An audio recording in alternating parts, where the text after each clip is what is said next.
Welcome to RTMPC classes. Now we are going to discuss अभी ये year जब हम लोग एग्जाम लिखने जा रहे हैं 2023 का, जबकि अब तक हम लोग देख चुके हैं कि नोटिफिकेशन आ चुकी है। और वो नोटिफिकेशन है 2023 के जेई मेंस एग्जाम के लिए। उसमें क्या है कि 75% का क्राइटेरिया है कि आपको 12th बोर्ड में लाना है। और रजिस्ट्रेशन स्टार्ट हो चुका है। एग्जाम जो है जनवरी मंथ के लास्ट वीक में होंगे, फर्स्ट अटेम्प्ट। उसके लिए कुछ स्ट्रेटेजी होना चाहिए, हम लोग के पास कुछ प्लानिंग होना चाहिए, कैसे हम लोग how to score the good marks और अच्छा रैंक कैसे ला सके। इसके बारे में हम लोग डिस्कस करेंगे अभी यहाँ पे। अभी देखिए, आपके टारगेट अगर है, कुछ इन्फॉर्मेशन मैं बताने जा रहा हूँ जो कि रिसर्च से आता है कि आप जेई के पीछे के साइट पे अगर जाके गूगल पे अगर सर्च करोगे तो लगभग 2-3 घंटे अगर आप सर्च करोगे तो ये सारी इन्फॉर्मेशन आप कलेक्ट कर सकते हो। अगर आप चाहते हो कि नहीं नहीं सर पे बिलीव कर ले तो बिलीव कर लो, नहीं तो 2-4 घंटे सर्च करो तो सारा इंफॉर्मेशन दिया हुआ आईटी के साइट पे। गूगल पे सर्च करोगे सब कुछ इंफॉर्मेशन रहता है। आज के डेट में तो प्रधानमंत्री क्या खाते हैं क्या पीते हैं वो भी तो आरटीआई निकाल सकते हो, या आरटीआई का जरूरत नहीं पड़ता है। बल्कि सारे इंफॉर्मेशन ऑलरेडी दिया हुआ रहता है साइट पे। आप देख के रिसर्च करके पूरा एनालिसिस करके आप देख सकते हो क्या है नहीं है, गूगल पे सर्च करोगे तो हमने भी सर्च करके निकाला है कुछ रिपोर्ट। तो इस तरह से इंफॉर्मेशन है कि अगर आपका परसेंटाइल, ये आपका कॉलम है परसेंटाइल के लिए, ये एवरेज, इधर रैंक है, इधर फिजिक्स केमिस्ट्री मैथ में कितना। अभी कुछ सालों का एनालिसिस करने के बाद जो अभी मिल के आया, ये यहाँ देखिए 2022 का ही पहले बात कर रहे हैं कि क्या चल रहा था वहां पे फर्स्ट सेशन और सेकंड सेशन, जबकि एवरी ईयर इसी टाइप से भी चल रहा है। अभी जो पैटर्न चल रहा है, हमेशा हम लोग क्या पैटर्न देखते हैं। तो उसमें क्या होता है कि अगर आपको एडमिशन चाहिए कि नहीं नहीं कोई अच्छे कॉलेज में चाहिए, तो जेई में तो पास करना जरूरत है। मतलब पास मतलब 90 परसेंटाइल, ये 90 परसेंटाइल होना जरूरी है। 90 परसेंटाइल के लिए 100 मार्क्स, 106 मार्क्स ये सेकेंड शिफ्ट में, और फर्स्ट शिफ्ट का 83 मार्क्स अगर आ गया है तो आप कर सकते हैं। कहना कोई भी एक शिफ्ट में आपको आना चाहिए। हम बात कर रहे हैं यहाँ पे कि पास होना 90,000 रैंक आपको आना चाहिए। 90,000 का रैंक है तो पास कर गए 90 परसेंटाइल के अंदर में। अब देखा गया है कि जो अगर बच्चे 50,000 रैंक तक अगर लेके आ जाते हो तो तुम्हारा सिक्योर है। टॉप प्राइवेट कॉलेज में डायरेक्ट एडमिशन है, काउंसलिंग के थ्रू जो है काउंसलिंग करके। अगर 50,000 के अंदर है आपका तो अच्छे कॉलेज में आपका एडमिशन हो जाएगा। आईआईटी एनआईटी या टॉप प्राइवेट कॉलेज में भी एडमिशन हो जाएगा विदाउट एनी, कोई दिक्कत नहीं होगा, डायरेक्ट एडमिशन हो जाएगा। अब बात करते हैं कि 50,000 अंदर रैंक आना चाहिए, मिनिमम कम से कम 50,000 अंदर रैंक आना चाहिए। तो क्या क्या पूरा डिटेल में बात कर लेते हैं पहले। तो अगर आपका टारगेट 90 परसेंटाइल है, तो 90 परसेंटाइल है। यहाँ पे हम दो कॉलम दिखा रहे हैं। ये फर्स्ट शिफ्ट, जैसे सेशन फर्स्ट में जो आ रहा था शिफ्ट मतलब पहले वाला सेशन, जैसे कि जनवरी के मंथ में जो ये एग्जाम हो रही है ये वाला हो गया। और उसके बाद जो अप्रैल के महीने में होंगे, अप्रैल के फर्स्ट वीक में, उनका ये मार्क्स हो गया। ये देखा गया है कि जो जो कि जनवरी के शिफ्ट होते हैं स्टार्ट पहला शिफ्ट, पहला सेशन जो था उसमें क्या होता है कि मार्क्स जो कम मार्क्स में आप 90 परसेंटाइल लाने के लिए आपको 184 मार्क्स ही लाना जरूर है। 184 मार्क्स में आप 90 परसेंटाइल लेके आ जाते हो। अगर आपका 90 परसेंटाइल हो रहा है तो कहने का मतलब आपका 9 लाख 99, ये 99 19 बोला, 99 परसेंटाइल हो रहा है आपका। कहने का मतलब आप टॉप के 1% लोगों में अगर आप आ रहे हो, कहने का मतलब 9 लाख मेंबर भर रहे हैं फॉर्म, उसमें से 1% आप आ रहे हो 99 परसेंटाइल में। तो आपका आपको लाना होगा 184 मार्क्स। कितने में से 300 में से 184 मार्क्स लाना होगा, और आपका रैंक जो होगा 9,000 रैंक हो जाएगा। अगर आपका रैंक 9,000 रैंक हो गया, कहने का मतलब जो अब जो सबसे ज्यादा डिमांड में चलने वाला कौन सा ब्रांच है, कंप्यूटर साइंस, तो कंप्यूटर साइंस में आपका एडमिशन हो जाता है। तो कहने का मतलब नहीं आपको फिक्स है कि कंप्यूटर साइंस में लाना है तो 9,000 रैंक लाना जरूरी है। समझ रहे हो, मतलब अच्छा लाने के लिए अच्छा रैंक की जरूरत पड़ती ही है। तो अभी 99 परसेंटाइल अगर आपका टारगेट है तो आपको पहला भी जनवरी में जो एग्जाम हो रही है वो थोड़ा क्या होते हैं कि थोड़े इजी होते हैं, जैसा सबको चलता है, किंतु ये थोड़ा इजी होता है। और मार्च वाले जो अगली इसके बाद जो होंगे अप्रैल में वो थोड़ा डिफिकल्ट होते हैं। तो पहला टारगेट रखो कि जनवरी में ही क्यों नहीं पूरा पूरा पूरा का पूरा एक बार लगा देते हैं, जी जान लगा के तैयारी कर लेते हैं। उसके बाद फिर से उसमें भी अटेम्प्ट कर लेंगे। यहाँ देखा गया है कि जनवरी के पेपर थोड़ा कम है, 184 मार्क्स में ही आपको इतना परसेंट कम ही लाना आता है 184। जबकि कंपेयर करो यहाँ पे, अगर तुम्हारा एग्जाम तुम अप्रैल में लिख रहे हो तो वहां पे 193 लाना, कितना 3 इधर से बढ़ता। 11 मार्क्स एक्स्ट्रा लाना पड़ेगा, मतलब 3 क्वेश्चन एक्स्ट्रा बनाना पड़ेगा। वो वाला अप्रैल के महीने में 3 एक्स्ट्रा करना पड़ेगा। रैंक रैंक उतना ही रैंक 9000 रैंक के लिए या 193 मार्क्स लाना होगा, जबकि अभी जनवरी में 184 में, मतलब 11-12 मार्क्स का डिफरेंस है। मतलब कहो तो कुछ ज्यादा भी नहीं है, 3 क्वेश्चन एक्स्ट्रा कर लो तो है। 11-12 बहुत बड़ा होता है, मतलब एक एक मार्क्स आपको रैंक डिसाइड, एक एक मार्क्स पे हजार हजार रैंक ऊपर चले जाता है, नीचे चले जाता है। अब बात करते हैं 99 परसेंटाइल लाना है, तो यहाँ पे 190, मतलब टारगेट रखो कि 190 आपको आ जाए, तो आप ये 99 परसेंटाइल में आ जाते हो। एवरेज 190 मार्क्स अगर आपका आ जा रहा है, तो आप 190 मार्क्स आ जा रहा है, तो आप 99 परसेंटाइल में आ जा रहे हो। देख लो, इजी एक डिफिकल्ट लाना, वो आपके ऊपर, सबके ऊपर चॉइस है। उसके लिए भी स्टेप बताएं कैसे हम लोग 190 मार्क्स बहुत ही कम मेहनत करके हम लोग ला सकते हैं, अपना स्मार्ट वर्क से, स्मार्ट प्लानिंग के साथ। अगर दूसरा बात है कि अगर 98% माने नहीं, हम टॉप के 99 नहीं, टॉप के पहला में नहीं, टॉप के दूसरा में आना चाहते हैं, टॉप टू के 2% में हम आना चाहते हैं, मतलब 98 परसेंटाइल, मतलब इसका मतलब है कि टॉप 2% में हम आना चाह रहे हैं। इसका मतलब है टॉप फर्स्ट 1% में, या टॉप 2% में अगर हम आना चाह रहे हैं, तो कहने का टॉप, जैसे कि पहले ही बताए, 9 लाख मेंबर फॉर्म भर रहे हैं, उसमें टॉप 1 जो होंगे 9000 होंगे, टॉप 2 मतलब 18,000 आएंगे, टॉप 2 में जो आएंगे 18,000। तो परसेंटेज इसी तरह से निकाला जाता है। तो टॉप टू 18,000 के अंदर अगर रैंक अगर आपको चाहिए, 18,000 के अंदर रैंक चाहिए, तो कहने का मतलब ये रैंक आपको लाना होगा। ये रैंक 157 रैंक, ये टारगेट आपका रहना चाहिए 157, कहने का मतलब। और यहाँ पे 171, कहते 160 अगर आपका टारगेट है, तो 18,000 रैंक के अंदर आ जा रहा है। यहाँ पे 190 टारगेट रखो, यहाँ पे 160 रखो, 30 का डिफरेंसेस रखो। 190 160 अगर टारगेट है, 160 टारगेट है, तो 18,000 रैंक आ जा रहा है। दूसरा है कि अगर 95 तुम्हारा है, प्लानिंग है 45 के अंदर आना है, तो कहने 136 116, अगर 120 अगर टारगेट है, 120 अगर आप लेके आ जाते हो, तो 120 सीधा करो, 190 160, उससे और 30 नीचे करो तो 160, 190 160, 60 से और 30 नीचे कितना, 130। अगर 130 इधर आ जा रहा है, तो कहने का मतलब तुम्हारा रैंक, समझ रहे हो, 30,000 40,000 ये ऐसा, मतलब 45 के बिलो आ जा रहा है। तो 45,000 के बिलो 120 अगर आ रहे हैं, मान लो 120 मार्क्स अगर मिनिमम आ जा रहा है, तो 45,000 के बिलो आ जा रहा है। कहने का मतलब कहीं ना कहीं तो सेटलमेंट है ही, एनआईटी या टॉप प्राइवेट कॉलेज में सेटलमेंट है ही, इतना तो है श्योर कि कहीं ना कहीं सेटलमेंट अच्छे कॉलेज में अपने रैंक के ऊपर जा रहे हैं, पापा जी के डोनेशन के पैसे से नहीं जा रहे हैं। अपना अपना होता है, अब पेरेंट्स हेल्प किया वो दूसरा होता है। तो अपने अपने ऊपर कॉन्फिडेंट रहना चाहिए कि अपने बल पे ही जाना चाहिए, ताकि प्राउडली एक बात और याद रखो, जब तुम रैंक के बल पे कहीं पे तुम्हारा एडमिशन होगा ना, तो जो सोसाइटी के होंगे ना, बगल वाले, आजू वाले, या तुम्हारे रिलेटिव होंगे ना, उनको भी तुम्हारे पेरेंट्स बोल सकते हैं प्राउडली, हाँ मेरे बच्चे ने तो रैंक लेके आया, रैंक के थ्रू एडमिशन हुआ। सेम देखो तो अगर तुम्हारा तुम गौर करके देखो, तुम्हारा फ्रेंड सर्किल है, तुम्हारा फ्रेंड को तुम्हारे मम्मी पापा भी जानते होंगे, और तुम्हारा फ्रेंड के फ्रेंड जो है, उनके मम्मी पापा भी तुम्हारे मम्मी पापा जानते हैं, ये अक्सर होता ही है।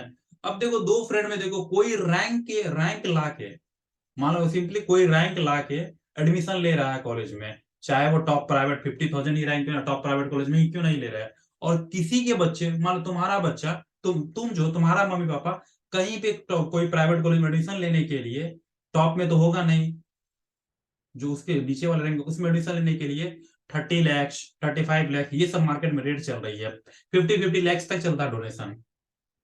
तो 50 लाख रुपीज डोनेशन दे रहे हैं तुम्हारे पापा, 30 लाख डोनेशन देके तुम्हारा एडमिशन दिला रहा है कोई कॉलेज में, प्राइवेट कॉलेज में। और कोई बच्चा गवर्नमेंट के कॉलेज एनआईटी में खुद के बल पे लेके आ रहा है। अब दोनों पेरेंट्स का जब मीटिंग होता है, किसी दिन बातचीत चल रहा है कि आपका बच्चा ने कैसे लाया, तो वो टाइम में देखो, जो जिनके बच्चे रैंक के थ्रू गया था, चाहे वो टॉप प्राइवेट कॉलेज हो या आईआईटी हो एनआईटी हो, उसमें गया था, वो प्राउडली बता, हाँ, उन्होंने रैंक लाया, अच्छा पढ़ा था।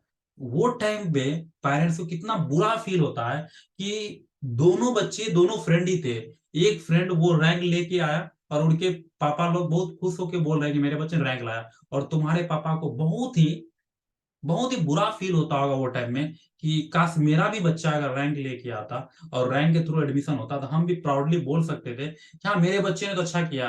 अरे हमेशा पापा मम्मी तो हमेशा तारीफ ही करते बच्चे को, लेकिन बच्चा कुछ अच्छा करके तो दिखाए, अगर कुछ अच्छा करके दिखाते हैं ना, तो वो तुम्हारे पीछे में कम से कम 10-15 जने को बोल नहीं देते हैं, जितने भी जान पहचान के होते हैं उनको जरूर बोल देते हैं कि मेरे बच्चे अच्छे कर रहे हैं, मेरा बच्चा एक्सेलेंट है, ये है वो है। अभी मैं बहुतों ऐसे पेरेंट्स को जानता हूँ जिनके बच्चे जो है अच्छा एक्सेलेंट है, वो बहुत ही अच्छा कर रहा है, वो स्कूल में या कॉलेज में बहुत अच्छा कर रहा है, वो प्राउडली बोलता है किसी को, नहीं नहीं मेरे बेटे अच्छे कर रहे हैं, मेरी बेटियां अच्छी कर रही है, मेरी बेटियां अच्छी कर रही है, वो टॉप कर रही है।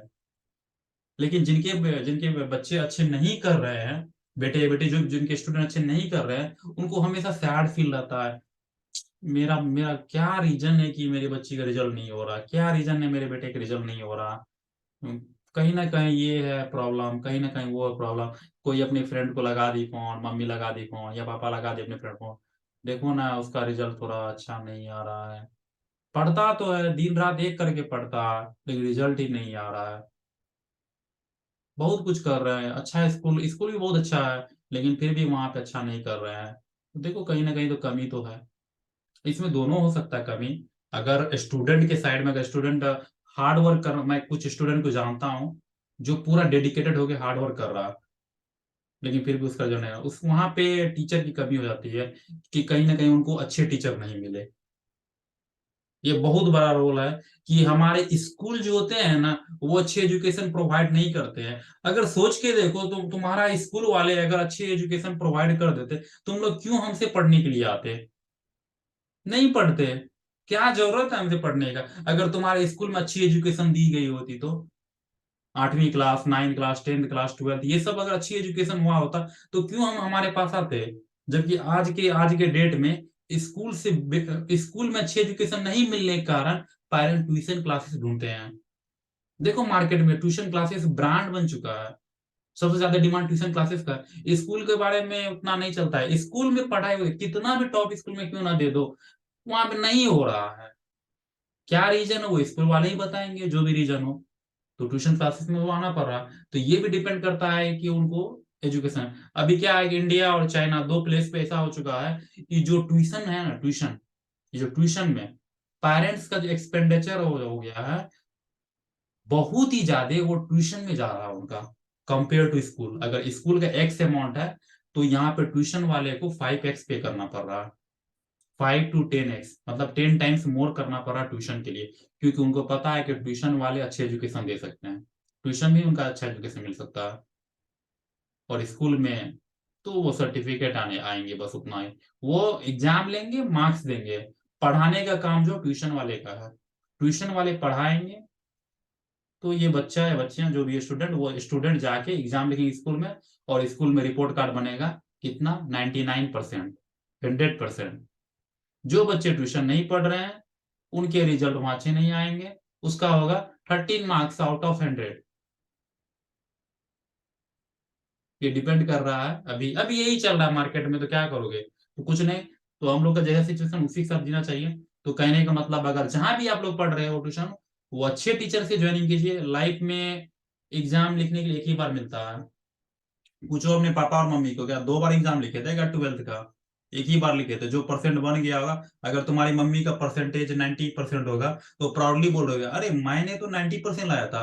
अगर सेम तुम्हारी मम्मी का परसेंटेज 60 60 हो या 70 बिलो हो, वो डर से भी तुमको नहीं बोलता होगा कि अच्छा से मेहनत करो 90 लाओ, क्योंकि उनको खुद डर हो रहा होगा कि बच्चे कहीं रिवर्स ना बोल दे। आपका परसेंटेज मम्मी कितना था? आपका परसेंटेज कितना था? मम्मी क्या बोलेगी, मेरा तो 70 से नीचे था, 90 तो था ही नहीं, तो मैं कैसे बोल रहा हूँ? तुरंत बच्चे रिप्लाई भी दे देते हैं। जिनके जिनके मम्मी का परसेंटेज 90 प्लस है या पापा का परसेंटेज है, वो प्राउडली बोलते हैं, अरे तो जब हम लोग पढ़ा कर दिन रात एक करके करते थे, मेरा परसेंट 97 है, मैथ में इतना, फिजिक्स में इतना, केमिस्ट्री में इतना है। कुछ मम्मी पापा इजिली बोल देते हैं, तो बच्चे, हाँ मेरा मम्मी का जो परसेंटेज था ना बहुत अच्छा है। मैं एक कुछ बच्चे को जानता भी हूँ जिनका मम्मी का परसेंट वाकई में अच्छा था, तो वो लड़का अपनी मम्मी से इंस्पायर हो गए। और उसका एक चीज और, हैंड राइटिंग बहुत ही बेस्ट हैंड राइटिंग। हमने कहाँ से मिला उनका हैंडराइटिंग? डीएनए, उसकी मम्मी का हैंडराइटिंग बहुत अच्छा था। कभी कभी ये भी होता है। तो सेम अभी सोच के देखो, तुम भी कल मम्मी पापा बनोगे, तो वो टाइम में तुम्हारे बच्चे भी ऐसे क्वेश्चन मार्क करेंगे, कितना मार्क्स है पापा? तुम अपने बेटे को बोलो, अरे अच्छा से पढ़ो, 90 90% लाना है। अपना तो लाया नहीं, मेरे को सुना रहे हैं 90%। पापा आप कितने लाए थे? मेरे तो थोड़े थे, अच्छे थे, लेकिन अच्छे थे वो टाइम में। एजुकेशन बहुत डिफिकल्ट था, ये था वो था, बोल के निकाल दो। कितने थे? 72 थे। हाँ हाँ, 70% थे। अपना लाया 70, मेरे को बोल रहा 90। अपना नाटक कर रहा था यहाँ पे, हमें से डांट दे के बोल रहा 90 लाने के लिए। इंटरनली बोल देते हैं तुम्हारे बच्चे भी। इसीलिए अभी अभी देखो, ये एग्जाम एक ही बार होता है, फ्यूचर डिसाइडिंग है। जो करो अभी करो, ज्यादा टाइम नहीं है, टाइम को वेस्ट करने से कुछ नहीं मिलने वाला। मेन पॉइंट पे आओ, बात करते हैं। तो मेन कहने का मतलब, स्ट्रेटजी प्लान करके रिजल्ट लाने के बारे में सोचो, अच्छा रिजल्ट आए। तो 90% लाना है तो मिनिमम 120, ये कितना 190% लाना है तो 100 मार्क्स ही टारगेट रखो ना। अगर 100 नंबर लेकर 300 में से 100 नंबर लाते हो तो क्वालिफाई कर जाते हो भाई। अरे क्वालिफाई भी कर जाओगे ना, किसी को भी बोल सकते हो क्लास में, अरे मैं क्वालिफाई कर गया, अरे भाई मैं क्वालिफाई कर, जेई क्वालिफाई हो गया, अरे जेई क्वालिफाई, जेई क्वालिफाई हो गया, अरे जस्ट 100 मार्क्स विल 83 पहला अटेम्प्ट अभी जो होने वाला है, 83 लेके आओ ना तो। इस बार तो 83 में ही हो जाएगा ना पहला। इसमें क्वालिफाई कर दो, दूसरे वाले में अच्छा स्कोर कर लो। इस बार ले लो 100, सेकेंड शिफ्ट में 200 कर लेना, हो जाएगा बराबर। अभी तो मैं क्वालिफाई तो करो, इतना प्रिपरेशन क्वालिफिकेशन क्वालिफाई करने के लिए अभी कर लो प्रिपरेशन, और रैंक अब अच्छा करने के लिए 90,000 एंट्री हो जाएगा। उसके बाद रैंक इंप्रूव करने के लिए यहाँ पे कर लेना 9,000 रैंक, हो गया। Computer science branch top college में एंट्री हो जाएगा। और अच्छा करो, एडवांस में और 1 महीने अच्छा कर लेना। क्या पता, कौन जानता, तुम्हारा फ्यूचर की आईआईटी मिल जाए। अगर कोई वीक स्टूडेंट, इसके लिए बोल रहा हूँ, जो टॉपर है तो वो तो उनका तो आईआईटी तो रखा हुआ है, उसके लिए तो ऑल द बेस्ट, तुम आईआईटी में ही जा रहे हो। जो दिन रात मेहनत कर रहे हो उनके लिए तो है ही।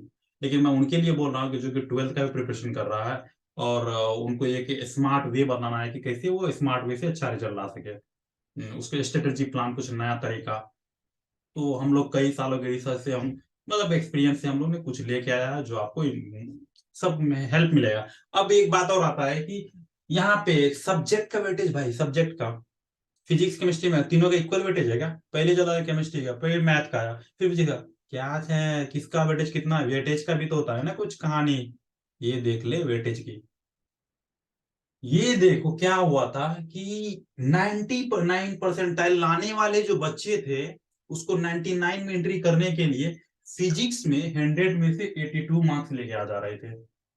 फिजिक्स में 100 में से 82 मार्क्स, केमिस्ट्री में 100 में 72 मार्क्स, 73 मार्क्स, और मैथ में जस्ट 53 मार्क्स लाए हैं। ये है स्टैटिकल रिपोर्ट। स्टैटिकल रिपोर्ट तो मैम ये निकल के आया कि जो बच्चे 99 परसेंटाइल में एंट्री किया था, उनको मैथ में मात्र 53 मार्क्स के अराउंड आए हैं। ये रिपोर्ट लेके आया है। मैथ के क्वेश्चन डिफिकल्ट थे, और उसमें 53 मार्क्स ही स्कोर कर पाए। केमिस्ट्री के थोड़े इजी थे, और उन्होंने 73 स्कोर कर लिए। और फिजिक्स हाईली स्कोरिंग था, जो कि 82। तो कहने का मतलब ये ऑर्डर हो गया है कि फिजिक्स को सबसे ज्यादा वेटेज का है। फिजिक्स में 82 मार्क्स लाना, अब रैंक तो अभी 19, क्या कहते हैं, 190 मार्क्स लाना है। उसमें तीनों का एडिशन ही होता है ना मार्क्स का। तो यहाँ फिजिक्स में कोई बच्चा 82 लेके आ रहा है, यहाँ पे मैथ में 53 है, तो 82 कितना ऊपर हो गया देख लो। 30 मार्क्स का डिफरेंसेस सब दिख रहा है, रफली 30 मार्क्स का डिफरेंसेस दिख रहा है। तो कहने का मतलब, सबसे ज्यादा स्कोर करने वाला प्लेस क्या? फिजिक्स। तो फिजिक्स को सबसे पहला प्रायोरिटी दो, सबसे ज्यादा प्रायोरिटी दो, क्योंकि फिजिक्स के क्वेश्चन थोड़े इजी आ रहे हैं और सबसे बन जा रहे हैं। तो तुमको तो सबसे ज्यादा मार्क्स भी मिल रहा है फिजिक्स में। केमिस्ट्री के क्वेश्चन थोड़ा उससे थोड़ा, मतलब फिजिक्स के कंपेयर में केमिस्ट्री थोड़ा डिफिकल्ट हो रहा है, बट उससे भी मार्क्स मिल जा रहे हैं।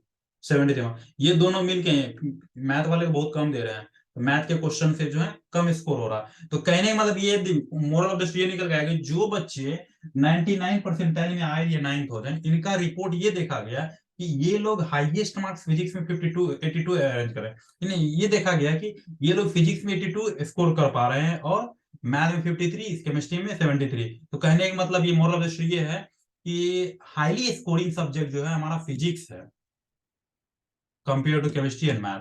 तो कहीं ऑर्डर में सजा लो, फिजिक्स और केमिस्ट्री पे सबसे ज्यादा मेहनत करना है, मैथ पे भी करना है, क्योंकि फिजिक्स और केमिस्ट्री ही तुमको रिजल्ट दिलाएगा, क्योंकि ज्यादा स्कोरिंग का है। तो देख लो ये हो गया। उसके बाद और रिपोर्ट में देखा गया, उसके 95 परसेंटाइल लाने वाले बच्चे में भी ये देखा गया कि फिजिक्स में वो 63 स्कोर कर पा रहे हैं, केमिस्ट्री में भी 54 कर पा रहे हैं, मैथ में 32 ही कर पा रहे हैं। मैथ में 32 ही कर पा रहे हैं। तो कहने का मतलब यहाँ पे भी देख लो, फिजिक्स और केमिस्ट्री ज्यादा स्कोरिंग है। तो कहने का मतलब हमारा फर्स्ट सब्जेक्ट हो जाएगा कम सिलेबस में ज्यादा मार्क्स स्कोर करने वाला जो एरिया है वो फिजिक्स और केमिस्ट्री है। मतलब सिलेबस कम रहे, मतलब सिलेबस मतलब कि वर्क हमारा कम है, मार्क्स बहुत ज्यादा मिल रहा है। मेहनत कम पड़ रही है, मार्क्स हमको ज्यादा मिल रहा है फिजिक्स में और केमिस्ट्री में। तो फिजिक्स केमिस्ट्री में समय कम लगेगा आपको, लेकिन मार्क्स आपको ज्यादा मिलेगा। मैथ में ज्यादा मेहनत करने के बाद मार्क्स भी कम आ रहे हैं, प्रैक्टिस करना पड़ता है मैथ में। फिजिक्स में उतना वैसा नहीं है। तो ऑब्वियसली मैथ तो हार्ड हार्ड होता ही है, कुछ भी करो मैथ तो हार्ड होगा। तो एक बात और है, जो इजी है और उससे हमको मार्क्स मिल रहा है, पहले वो काम क्यों नहीं कर ले हम? जो इजी है और उससे मार्क्स में, वो काम क्यों ना है? कौन सा टारगेट है हमारा? फर्स्ट रैंक लाना, ऑल इंडिया रैंक। किसी न किसी तरह से हमें स्मार्ट वर्क करके तो एंट्री ही मारना है ना। अगर हमारा एंट्री ही मारना है तो फिर ये सब प्लान बेटर है ना।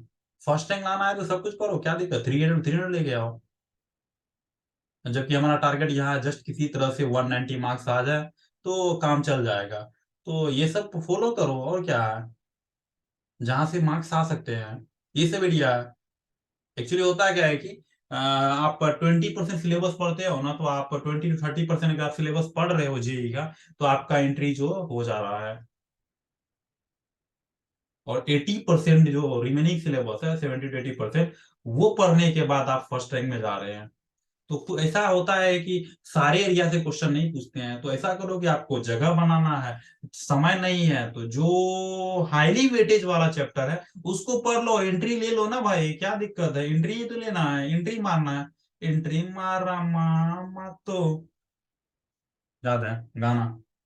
तो वही बात है, एंट्री मारना है। तो ये टारगेट है हमारे पास, इसके थ्रू से आप देख लो पूरा जेई मेंस के लिए ये किस तरह से दिया गया। इसमें हम 99% के लिए वो, ये पहला वाला है, फर्स्ट जनवरी वाला महीने में जो होंगे, ये जो है उसके बाद जो होते हैं सेकंड सेशन, उसके लिए ये इस तरह का रिपोर्ट आया। 99 के लिए, 98, 95, 90 परसेंटाइल जो लाते हैं वो। तो अगर 9000 रैंक लाना है तो 190 एवरेज, 190 मार्क्स चाहिए आपको 9000 के लिए। अगर आपका 18000 के अंदर रैंक चाहिए तो कहेंगे 165, 160 के अराउंड अगर आ गया तो 18000 के अंदर आ जाएगा, आपको 160 मार्क्स आ गया। दोनों के एवरेज करके डायरेक्ट बोल देता हूँ, दोनों के एवरेज में 160 मार्क्स अगर आ गया तो 18000 के अंदर, 190 मार्क्स अगर आ गया है तो 9000 के अंदर रैंक हो गया।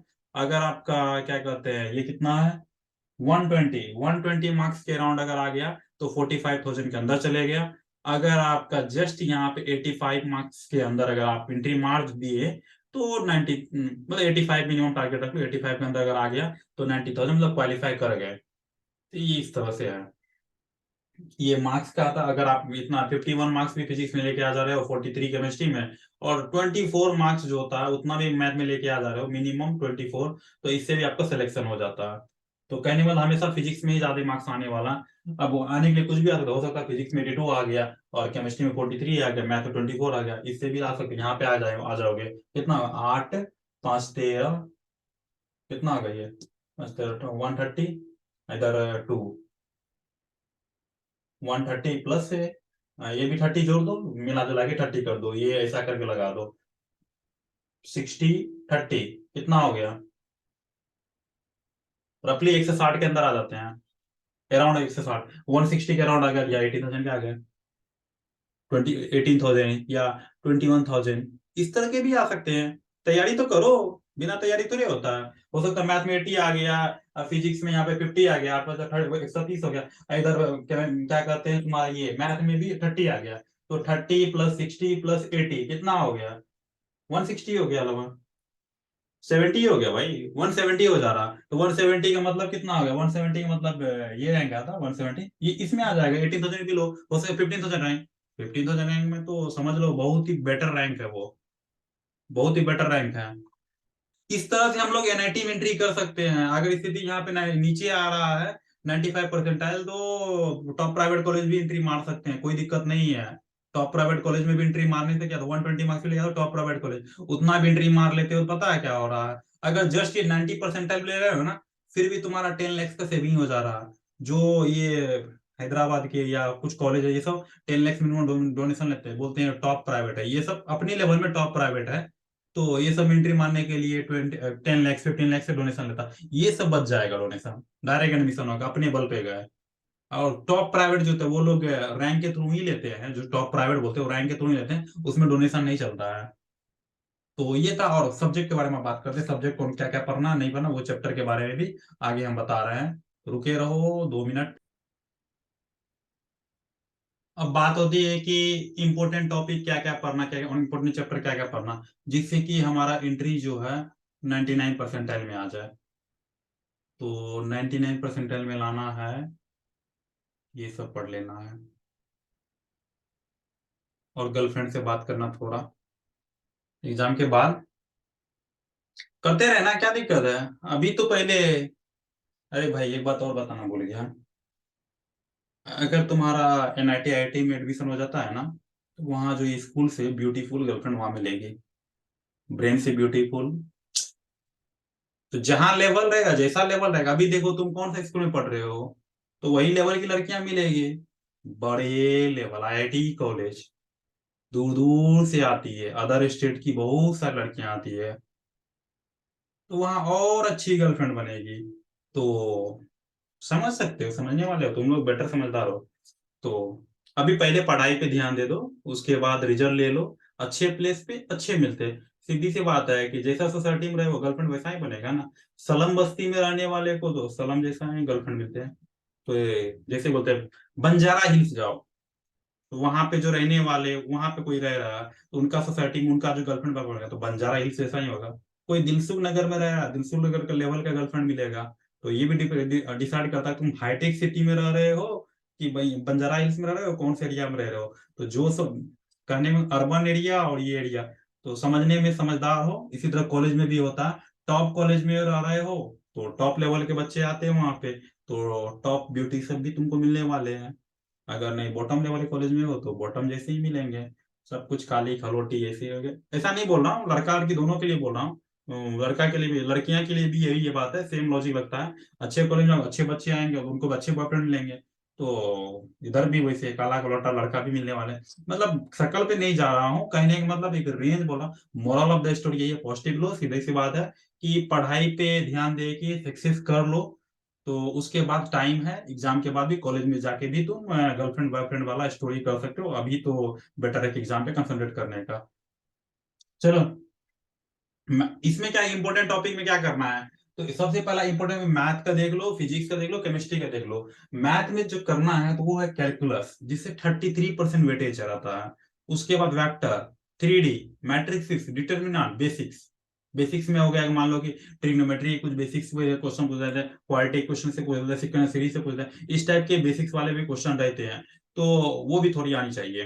तो इतना देख लो, इसका 33%, सबका 5-5% लगभग वेटेज रहता है। कंपलसरी एक वेक्टर क्वेश्चन, एक 3D क्वेश्चन, मैट्रिक्स रहेगा और डिटरमिनेंट के कंपलसरी रहेंगे ही रहेंगे। तो कहने का मतलब 20% वेटेज इससे ही होते हैं, मतलब 20 मार्क्स के क्वेश्चन 5 क्वेश्चन कंपलसरी इससे आ ही जाएंगे। बेसिक से भी 2 से 3 क्वेश्चन आ ही जाएंगे।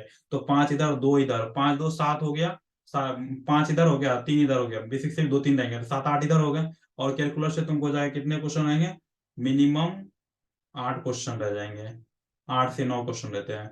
तो इधर हो गया कितना, 7, उधर हो गया 8 7 15, 15, मतलब कुल मिला कितना से 60%। 15 क्वेश्चन, 4 मार्क्स, कितना होगा 60 नंबर का, तो इधर ही हो 60 मार्क्स, इधर ही हो गए। इतना कर ले 60 मार्क्स आ गया। तो ये एक वेटेज हुआ, जस्ट हमने बता दिया, इतना कर लो, ये इंपॉर्टेंट में है, तो हो जाएगा इससे। और फिजिक्स में क्या क्या पढ़ना है, फिजिक्स में पढ़ लो, मैकेनिक्स पढ़ लो, इलेक्ट्रोमैग्नेटिज्म पढ़ लो, ऑप्टिक्स और मॉडर्न विजन। मैकेनिक्स का मतलब वही हो गया कि जो पढ़े थे, इसमें लॉ ऑफ मोशन से ज्यादा क्वेश्चन आते हैं और रोटेशनल मोशन से ज्यादा क्वेश्चन आते हैं। लॉ ऑफ मोशन और रोटेशनल मोशन चैप्टर है, 11th क्लास का ये है। लॉ ऑफ मोशन और रोटेशनल, उससे ज्यादा क्वेश्चन आते हैं।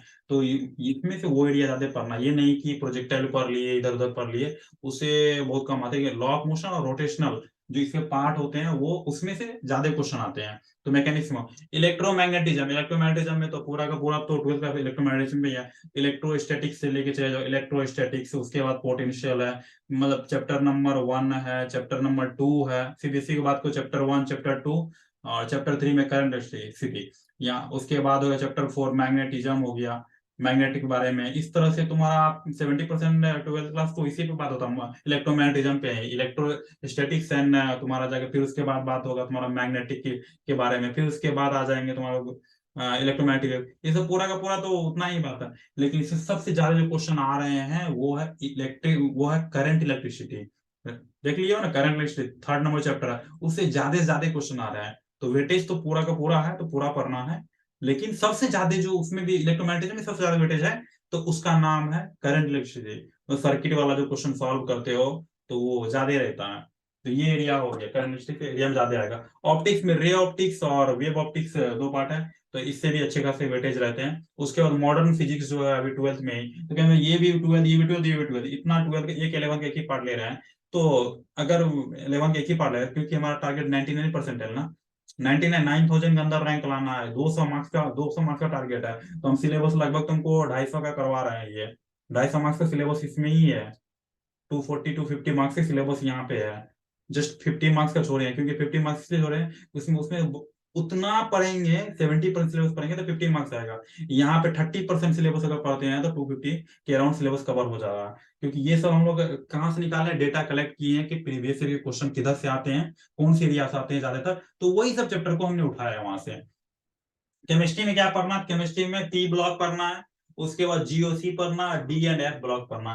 पी कहने का मतलब जो general organic chemistry, D and F block, P block, D block, F block and general organic chemistry. ये एरिया इतना कर लेना। इतना अगर आप कर लेते हो तो आपका 99% आ जाएगा। और अच्छा, ये बहुत एक महीने में कर सकते हो, इसमें कोई बड़ी बात नहीं है। एक महीने में कर सकते हो अच्छा से रिविजन। डेली 2-3 घंटा अगर पढ़ोगे, 2 से 4 घंटा, 3-4 घंटा का डेली पढ़ोगे, जितना सिलेबस कवर कर लोगे। और फर्स्ट अटेम्प्ट है, अच्छा से दो, ऑल द बेस्ट है। देख लो, लिख लो यहाँ पे, फर्स्ट अटेम्प्ट अच्छा से दो।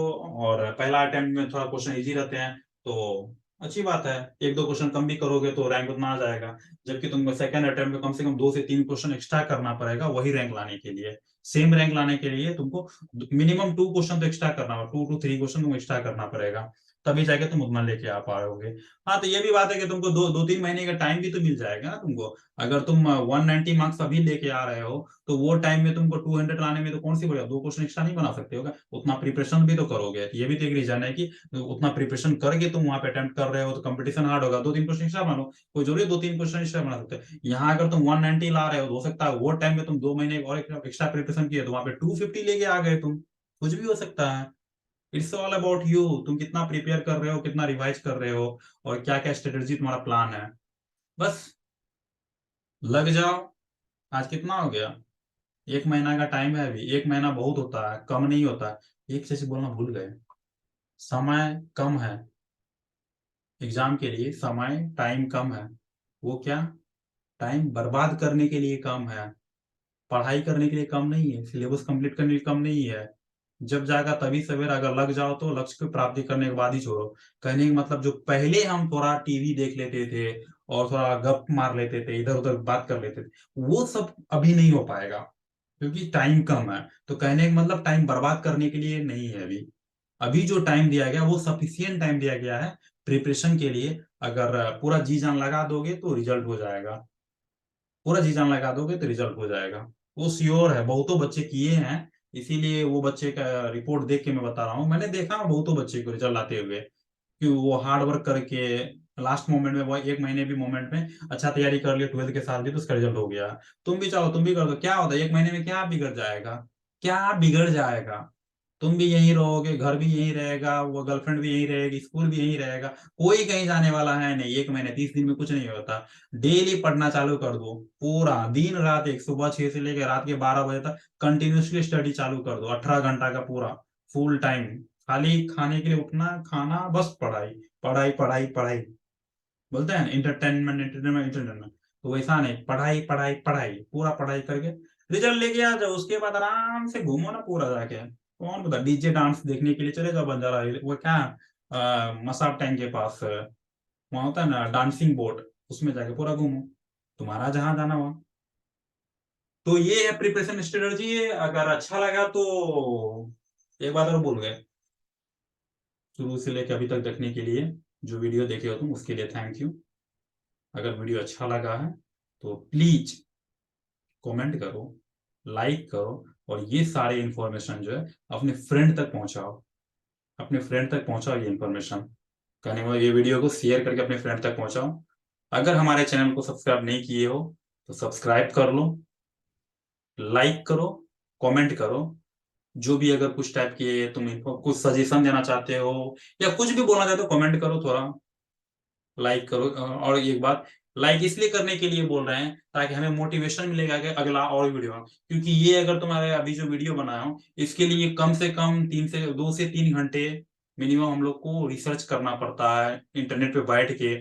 और क्या क्या रिपोर्ट है नहीं है वो सब सारे कलेक्ट करते हैं, फिर यहाँ लाता हूँ। यहाँ छोटा सा वीडियो में दिख रहा होगा कि नहीं ये सब इन्फॉर्मेशन है, लेकिन ये सब पूरा फैक्ट को लाने के लिए हमें 2 से 3 घंटा वर्क करना पड़ता है, तब हम ये सब फैक्ट लेके आते हैं। तुम भी चाहो तो मिलेगा, लेकिन 2 से 3 घंटे का हार्ड वर्क हमें होता है, फिर हम यहाँ पे लाते हैं। इसीलिए बोलते हैं कि लाइक करो और शेयर भी करो और ये इंफॉर्मेशन अपने फ्रेंड तक पहुंचाओ। Thank you, thank you, thank you. और एक इंफॉर्मेशन देना चाह रहा हूँ। अभी क्या है कि जे की प्रिपरेशन कर रहे हो, चाहे 12th क्लास की प्रिपरेशन कर रहे हो, 8वीं क्लास में तुम्हारी बहन है या भाई है या 9th में है या 10th में है, 11th या 12th में है, वो लोग को अगर कोई भी डाउट होता है ना क्वेश्चन में, तो कहाँ पूछने जाएगा? सारे बच्चे तो ट्यूशन नहीं ले सकते हैं ना कि राजेश सर से हैं। तो राजेश सर, तो इसके लिए राजेश सर ने एक ऐसा निकाले, एक ऑप्शन निकाले हैं कि तुम जहां ट्यूशन पढ़ रहे हो, जो इंस्टीट्यूट में पढ़ रहे हो, ट्यूशन पढ़ रहे हो या नहीं भी पढ़ रहे हो, सिर्फ स्कूल जा रहे हो, कोई पार्टिकुलर क्वेश्चन में तुमको डाउट आ गया, ये क्वेश्चन क्यों नहीं बन रहा, तो वो क्वेश्चन क्या करना है, सीधा एक फोटो खींचना है। इधर जो व्हाट्सएप नंबर दिया हुआ 9553979427, ये व्हाट्सएप नंबर पे क्या करो, सेंड कर दो। नीचे में लिख दो, sir we want video solution please. मैं क्या करूँ, वो क्वेश्चन का वीडियो सोल्यूशन जिसे भी वीडियो बनाया, वीडियो रिकॉर्ड करके पूरा फुल एक्सप्लेनेशन के साथ यूट्यूब पे अपलोड कर दूंगा। और ये टोटली फ्री ऑफ कॉस्ट रहेगा, इसके लिए कोई भी चार्ज नहीं होगा। तो जस्ट एक दूसरे का स्टूडेंट और टीचर के बीच में जो एक बॉन्डिंग होता है हेल्पिंग का, वो हेल्पिंग के लिए मैं बना के अपलोड कर दूंगा। कोई भी ये काम यूट्यूब पे नहीं कर रहे हैं, बट मैं ये करने के लिए एक नया इनिशिएटिव लिया हूं कि बच्चे को हेल्प करने के लिए उसके डाउट क्वेश्चन को मैं फ्री ऑफ कॉस्ट में सॉल्व करके यूट्यूब पे डालूंगा। और आराम से वो वीडियो देख सकते हैं, पूरा एक्सप्लेनेशन किस तरह से सर बताए हैं। और ये टोटली फ्री होगा। मैं मैं जो हेल्प करने वाला हूँ, फिजिक्स में हेल्प करने वाला हूँ, केमिस्ट्री में हेल्प करने वाला और मैथ में, फिजिक्स केमिस्ट्री मैथ, मैं 3 सब्जेक्ट पढ़ाता हूँ, फिजिक्स केमिस्ट्री मैथ।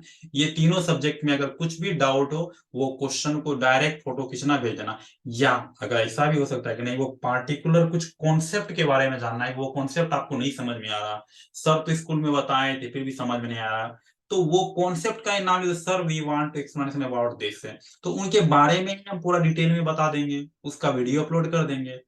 और जो भी आप ये सब ये जो वीडियो यूट्यूब पे जो वीडियो अपलोड कर रहे हैं या आप हमें क्वेश्चन प्रोवाइड करो, इसके लिए कोई भी मैं चार्ज नहीं लेता हूँ, फ्री ऑफ कॉस्ट में ये करता हूँ।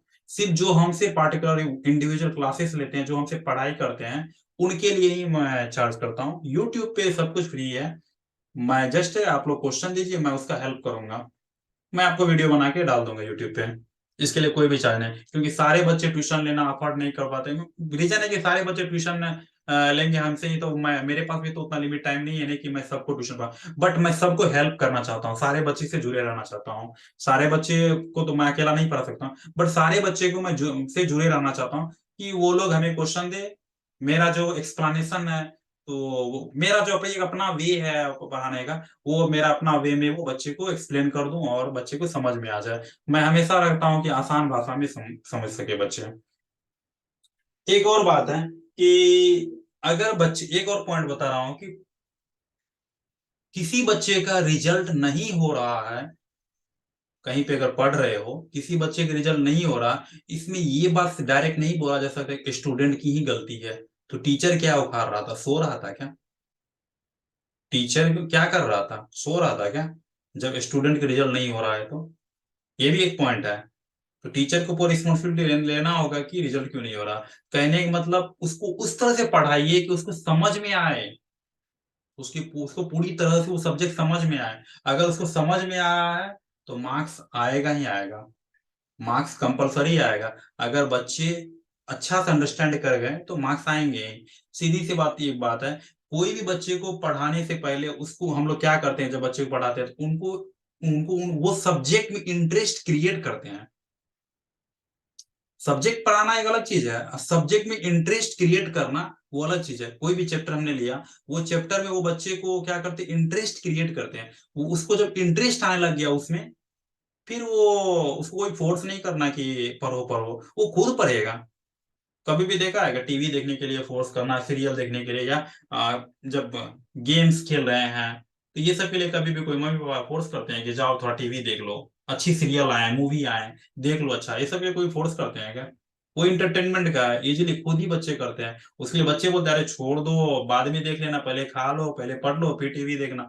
वो सब ऐसा बोलते हैं। लेकिन पढ़ाई का जब टाइम आता है तो ऐसा क्यों होता है कि बच्चे लोग को बोलना पड़ता है कि फोर्स करने के लिए कि नहीं पढ़ो पढ़ो पढ़ो। उसका एक ही रीजन है कि वो बच्चे को जो ट्यूशन हो या स्कूल हो जो भी हो, उनके जो टीचर हैं वो उतने अच्छे से नहीं पढ़ा पाए कि वो बच्चे को इंटरेस्ट क्रिएट हो। उन्होंने उनको पढ़ा दिया। पढ़ा देना अलग चीज है, और पढ़ाई में इंटरेस्ट ला देना वो एक अलग चीज है। एक टीचर का ये रिस्पॉन्सिबिलिटी होता है कि बच्चे को जो पढ़ाई पढ़ाई ना लगे बल्कि इंटरटेनमेंट लगे, उनको पढ़ाई बर्डन ना हो, बल्कि वो पढ़ाई पढ़ाई करना उसको खेल कूद के जैसा लगे। जैसे वो इंटरटेनमेंट होता है, खेल कूद होता है, उस तरह से उनको पढ़ाई करना लगे। कुछ बच्चे हैं जो पढ़ने को ही इंटरटेनमेंट समझते हैं। हमने बहुत बच्चे को देखा है कि वो लोग खेल कूद भी करता है ना, क्वेश्चन पूछते हैं, और क्वेश्चन एक दूसरे से पूछते हैं भाई बहन में, और उस तरह से, क्योंकि उसको खेल कूद की जगह पढ़ाई खेल कूद की जैसा लग रहा है। कॉन्सेप्ट के ऊपर मतलब बात करना उनको खेल कूद लग रहा है। ऐसा भी मैं बहुत बच्चे को देखा हूँ। तो यही बात है। हमारे पास अगर आप पढ़ रहे हो तो उसके लिए पूरा फिर ये टेंशन फ्री रहो कि डाउट जो भी पूछोगे ना मैं सब बता दूंगा। जो भी डाउट होगा तुम्हारा, वो छोटा से छोटा डाउट होगा, बड़ा से बड़ा वो भी बना, start from origin makes the infinite circle. इसके अंदर में जो भी डाउट आ जाए वो सारे डाउट मैं बताने का कैपेसिटी रखता हूँ। करने मतलब मैं सब तुम्हारा डाउट को फुलफिल क्लियर कर दूंगा। पहला, अगर मेरे से अगर क्लासेस ले रहे हो तो 99% चांसेस है कि डाउट नहीं आएगा।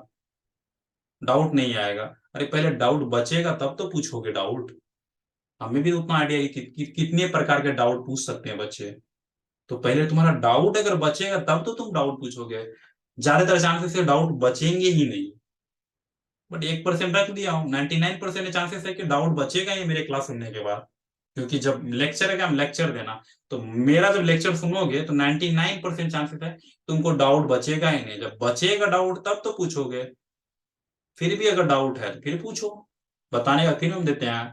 डाउट कभी भी ये नहीं होता बड़ा डाउट और छोटा डाउट। जो भी तुम्हें नहीं आ रहा वो डाउट होता।